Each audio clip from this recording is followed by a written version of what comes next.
A giant of the Canadian recording industry was remembered today.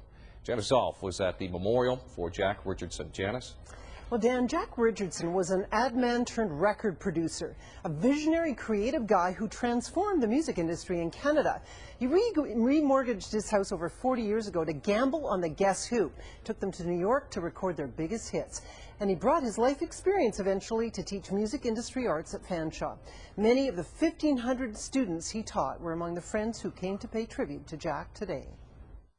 He was the bear, the boss, the CEO, the professor. And a teacher and mentor for Bob Ezrin and many other successful people in the Canadian music industry. He redefined the role of producer.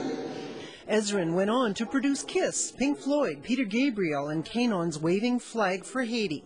But he cut his teeth on Alice Cooper as a teenager.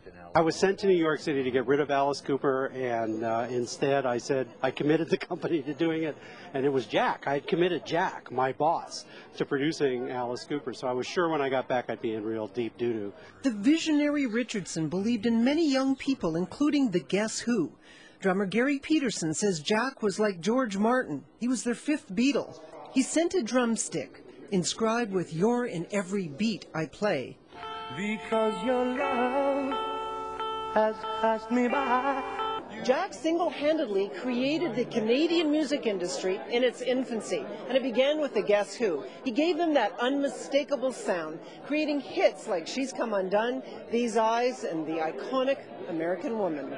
Thanks to Jack, the Guess Who outsold the Beatles. He became one of the go-to record producers in the world, applying his life experience to the music of Bob Seger, Bobby Curtola, the Brecker Brothers, the Irish Rovers, Michael Bolton, and many more who came through his Nimbus 9 studios. Jack and I just kind of developed a relationship of laughter, despite the music business. He turned out music industry art students from Fanshawe who came to pay tribute, like EMI publisher Mike McCarty. I call him the Big Bang of Canadian music. Before him there was nothing, and after was everything.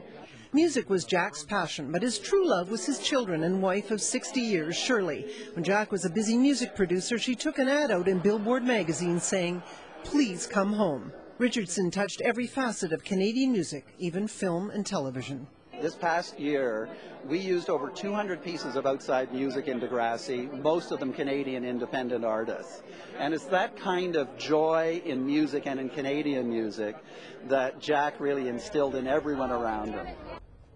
His legacy continues. The family is asking if you'd like to make a donation, please do so. But make it to the Jack Richardson Music Awards in honor of Jack. Dan?